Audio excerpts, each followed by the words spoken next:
تعلیم انسان کو شعور دیتی ہے، روشنی دیتی ہے،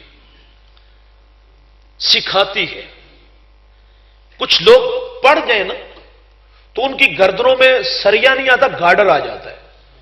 وہ اسی جو نا وہ نشے میں رہتے ہیں کہ میرے جیسا پورے گاؤں میں کوئی نہیں۔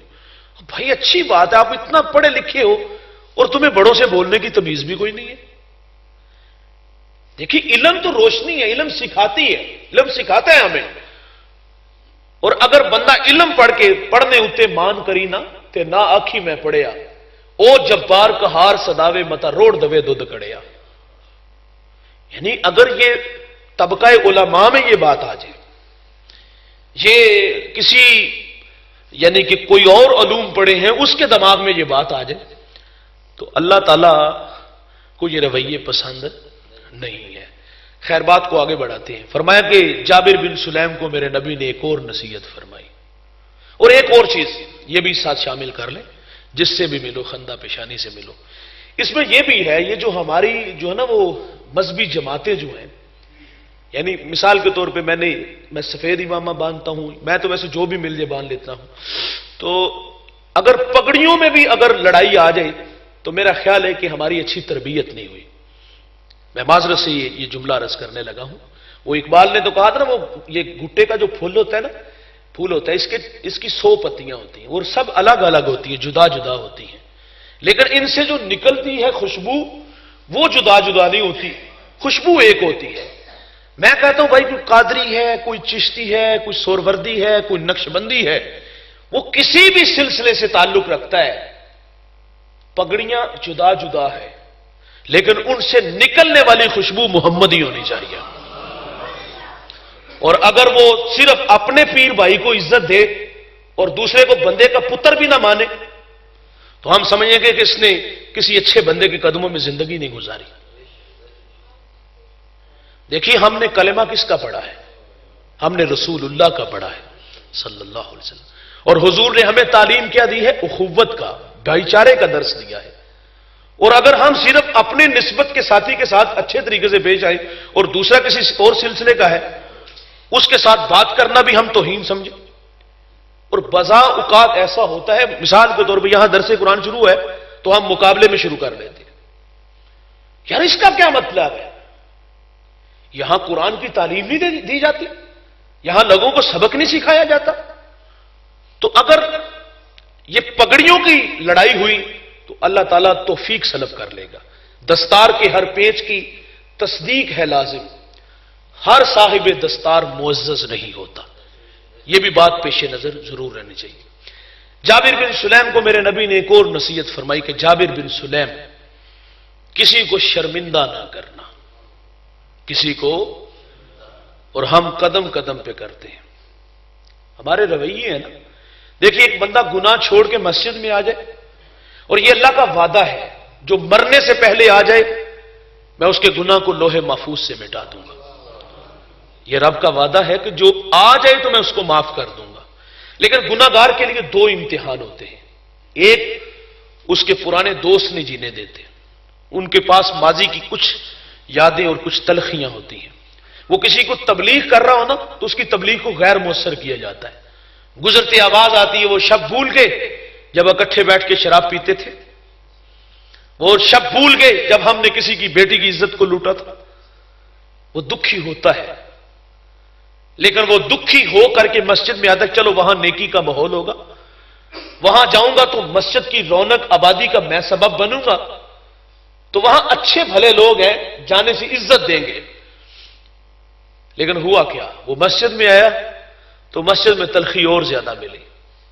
ہم نے کہا لو 100 چوہے کھا کے بلی حج نو چلی۔ ہاں ہم کہتے ہیں چور چوری چھوڑ دیتا، ہیرا پھیری نہیں چھوڑتا، جوتے چرانے آئے ہو کیا؟ ہم ایسا کہتے ہیں کہ نہیں؟ وہ بھی بیچارہ کہتا کہ اب جاؤں تو کہاں جاؤں، نہ پائے ماندن نہ جائے رفتن، نہ باہر پرانے دوست جینے دیتے نہ مسجد کے نمازی جینے دیتے۔ یار سوال ہے کیا توبہ کا در بند ہو گیا؟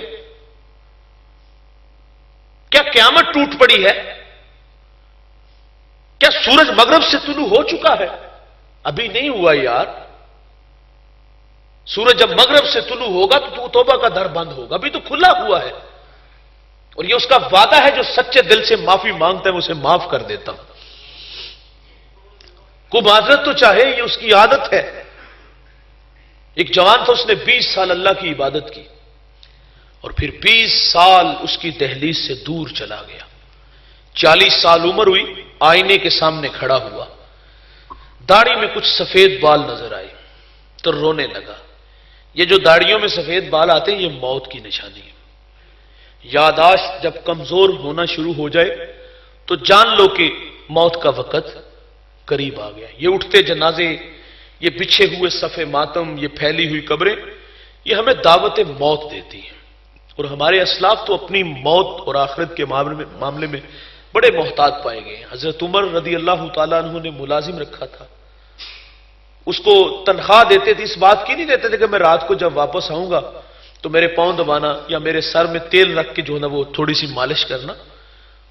وہ اپنی ذات کے لیے نہیں تھا، بس اس کو ماہانہ مشاہرہ اس بات کا دیتے تھے کہ تو نے کنڈی کھڑکا کے کہنا موت کو نہیں بھولنا۔ ماہانہ تنخواہ دیتے ہیں۔ ایک دفعہ آیا تو اس کو چھٹی دے دی، کہا حضرت مجھ سے کوئی غلطی تو نہیں ہوئی؟ کہا ایسی کوئی بات نہیں۔ حضرت عمر داڑھی پکڑتے اور اس میں سے ایک سفید بال کو الگ کیا، فرمایا یہ چین نہیں لینے دیتا۔ لیکن ہماری تو ساری داڑیاں سفید ہو گئی ہیں، عملے باز سے ہم پھر بھی باز نہیں آتے۔ وہ میاں صاحب فرمایا ہڈیاں کھڑکن گوڈے کمبن، اڑ گیا لک تیرا، ہجے بھی بدیوں باز نہ آیا، جیو مرد لیرا۔ ایسے لوگ بھی ہیں قبر میں ٹانگیں عملے باز سے پھر بھی باز نہیں آتے۔ میں 1997 میں قبلہ کے پاس تعلیم حاصل کرنے گیا، جمعرات کو چھٹی ہوتی تھی تو چاہ ہوتا تھا جلدی گھر پہنچے۔ وہ ہم دوڑتے بھائی پاس پہ تو وہاں رش لگا ہوا تھا، تو میں نے وہاں ایک 80 سالہ بوڑھے کو جوان عورت سے جوتے کھاتے ہوئے دیکھا۔ یعنی بعض لوگوں کی قبر میں ٹانگیں ہوتی ہیں عملے باز سے پھر بھی نہیں باز آتے۔ خیر اس جوان نے جب اپنی داڑھی میں سفید بال دیکھے تو رونے لگا، تو اپنے مالک سے کہتا ہے مالک 20 سال ہو گئے تیری نافرمانیوں میں گزر کے، اور کہتا ہے مالک اگر میں لوٹ آؤں تو میرے ساتھ کیا سلوک کرے گا؟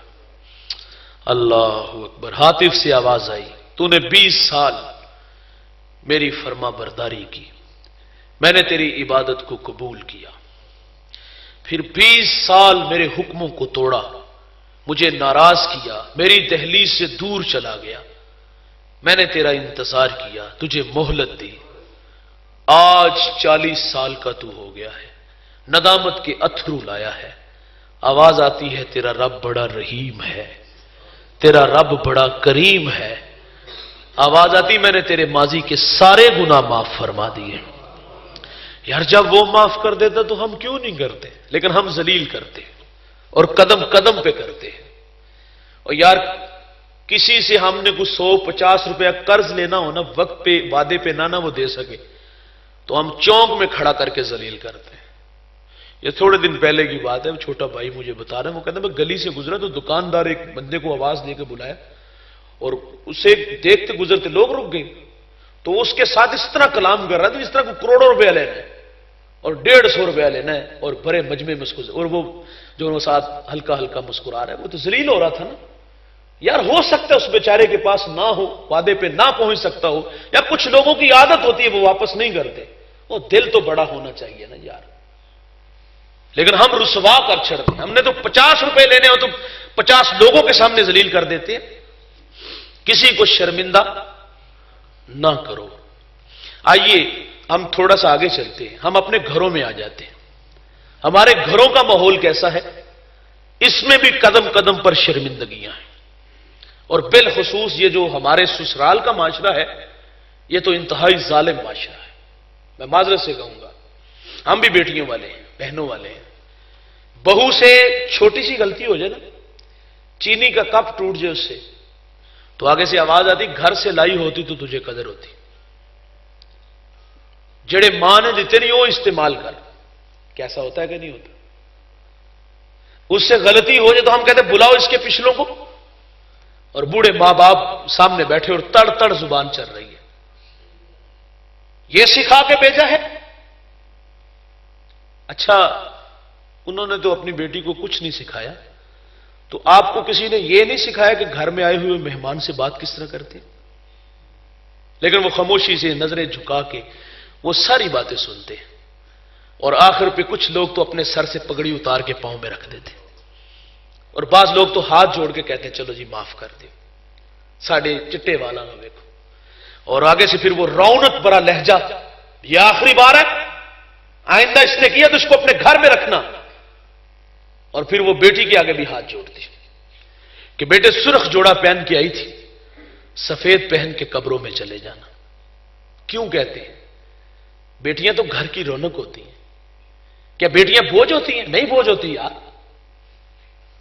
وہ کیوں کہتے ہیں کہ بیٹا سفید جوڑا پہن کے قبروں میں چلے جانا؟ کیونکہ طلاق یافتہ بیٹی کو ہمارا معاشرہ قبول نہیں کرتا۔ ہاں ہم کہتے ہیں اس میں کوئی نہ کوئی غلطی ضرور ہوگی، اور غلطی جو ہمارے پیش نظر ہوتی ہے نا وہ عام کوئی نہیں ہوتی، ہمارے دماغ چھوٹے ہیں نا، ہم سوچتے غلط ہے، ہم سیدھا سیدھا اس کے کردار پہ انگلی اٹھاتے ہیں۔ ضرور اس میں کوئی نہ کوئی غلطی ہوگی، اور کوئی نہ کوئی غلطی آپ لوگ بھی سمجھتے ہو میں کس طرف اشارہ دے رہا ہوں، اس کو بد کردار ثابت کرنے کی کوشش کرتے ہیں، اور وہ بھی بیچاری پھر ساری زندگی تانے سہتی ہے، مارے کھا لیتی ہے، گالیاں سہ لیتی ہے۔ وہ اپنے ماں باپ کو وعدہ دیتی کہ ابا یہاں سے میرا جنازہ ہی اٹھے گا۔ بیٹی والیوں کے ساتھ اس طرح زیادتی نہیں یار کرنی چاہیے۔ آپ مرد ہو، آپ کے پاس اختیارات زیادہ ہیں، تو اس کا مطلب یہ تو نہیں کہ آپ کسی کی بیٹی کو بیٹی نہ سمجھو، اس کو عزت ہی نہ دو۔ مجھے ایک بڑھی آج تک نہیں بھولی، میں ایک جگہ بیٹھا ہوا تھا، کوئی فیصلہ تھا ان کا، میں بھی وہاں حاضر تھا، بات سنی تو بات کچھ بھی نہیں تھی سامنے آئی، نو ساس کا جھگڑا ہی کوئی نہیں ہوتا، تو میں نے کہا کہ بات ہی کوئی نہیں ہے۔ اس خاتون نے، اس بڑھیا نے اپنے پاؤں سے جوتا اتارا اور اتار کے اس کے بھائی کے منہ کی طرف پھینکا، اور آگے سے کہہ دی جتی پوری آئی نہ آئی تو لا کے سٹ چھڑی۔ کوئی مرد بات کرتا نا تو پھر بھی بات سمجھ میں نہیں، لیکن یہ بھی جہالت ہی ہے۔ ایک عورت کے لیے کہہ رہی ہے، عورت کی دشمن بنی ہوئی ہے، کیا تیرے گھر میں بیٹیاں نہیں؟ اگر ہیں تو وہ بھی کسی کے پاؤں کا جوتا ہے۔ وہاں کہتی ہے کہ ہمارا داماد بڑا اچھا ہے، جو کماتا ہے ہماری بیٹی کے ہاتھ پہ رکھتا ہے، اور اگر آپ کا بیٹا اس کی اپنی بیوی کی خدمت کرے تو اس کو رن مرید کہتے ہو، اسے کہتے اس کا جھوٹا پیا ہوا ہے۔ یہ رویے ہیں ہمارے یار۔ کتنی خدمت کرتی ہیں، صبح اٹھ کے نماز، قرآن، ناشتہ، گھر کے برتن، صفائی ستھرائی سب کچھ کرتی ہے، اگر وہ 2 لمحوں کے لیے بستر پہ لیٹ جائے تو ہمیں یہ بھی گوارا نہیں ہوتا۔ مجھے ایک بیٹی کہتی کہ میں جب اپنے ماں باپ کے ہاں آتی ہوں تو وہ پیچھے ملازمہ رکھ لیتے ہیں، جب میں چلی جاتی ہوں اس کو چھٹی کروا دیتے ہیں۔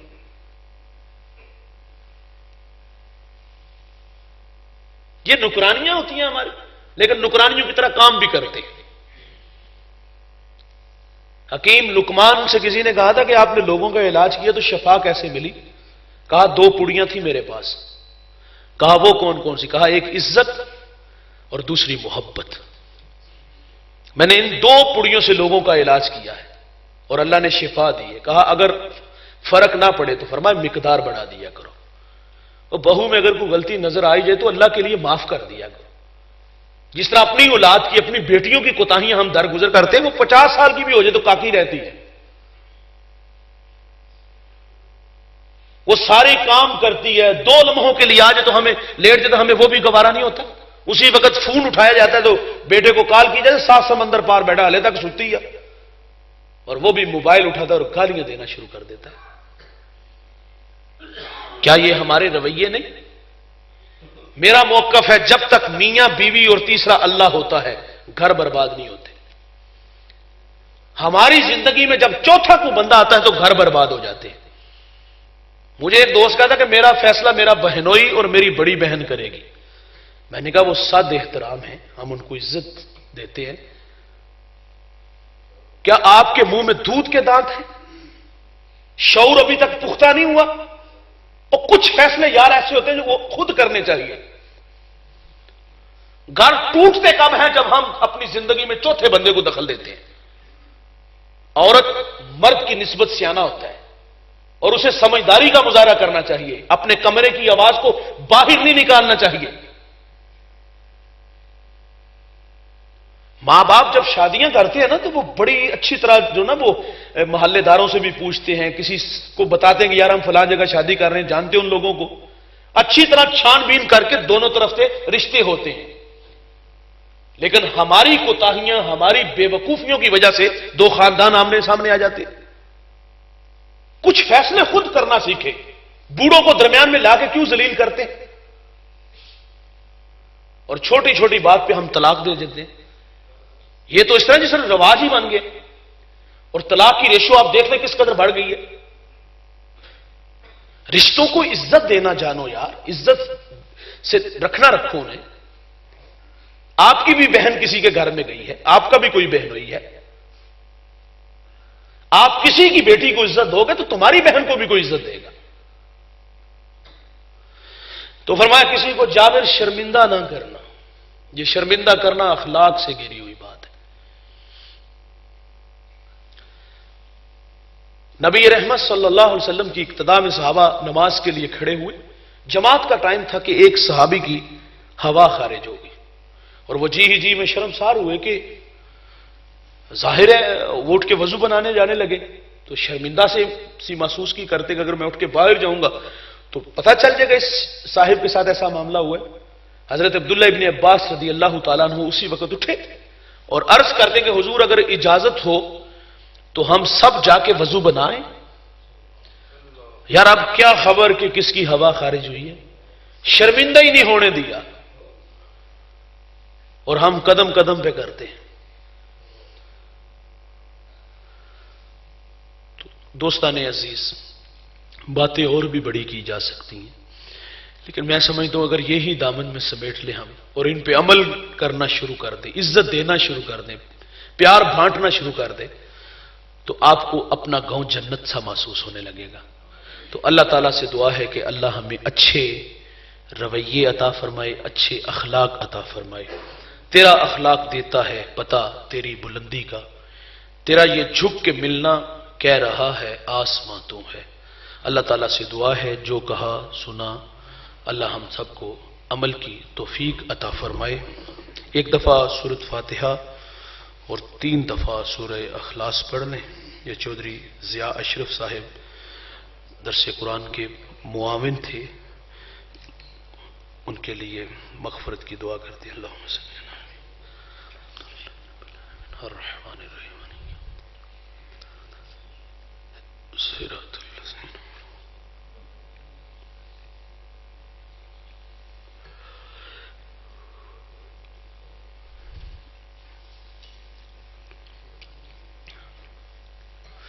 اللہم صلی علی سیدنا مولانا محمد وآلہ واصحابہ وبارک وسلم۔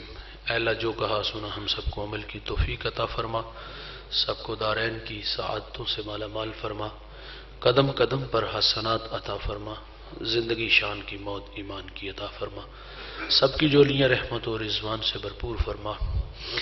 درس قرآن کے دائی جتنے بھی دوست احباب مصطفی برادران جن کی محنت سے ہم سب یہاں حاضر ہیں، اے اللہ ان کی جستجو محنت کاوش اپنی بارگاہ میں قبول فرما، خدمات دینی اپنی بارگاہ میں قبول فرما، قدم قدم پر حسنات عطا فرما۔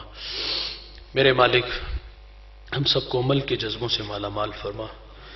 چودھری محمد ضیاء اشرف مرحوم صاحب کی روح کو جو پڑا اے میرے مالک سال ثواب کرتے ہیں قبول فرما، ان کی قبر پہ کروڑوں رحمتوں کا نزول فرما، تا حد نگاہ کشادہ فرما، قبر کو ٹھنڈا منور خوشبودار بنا، اچھے اعمال قبول فرما، اگر کوئی غلطی سرزد ہوئی ہو تو اپنے کرم سے معاف فرما، ہماری دعائیں ان کے حق میں مستجاب فرما، پسماندگان کو صبر جمیل اجر عظیم عطا فرما۔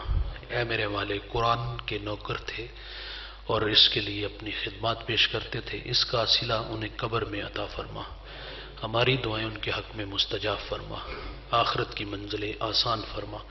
جتنے احباب تشریف لائے ہیں گھروں میں پہنچنے سے پہلے اللہ سب کے گھروں میں درس قرآن کی برکتیں بھیج دے، سب کو عزت و آبرو والی زندگی عطا فرما۔ اللہ ہمارے فوت شدگان کی مغفرت فرما، ہمارے والدین کی مغفرت فرما، انہیں جنت میں گھر عطا فرما، آخرت کی منزل آسان فرما۔ صلی اللہ تعالی علی النبی الامین وآلہ وصحبہ اجمعین۔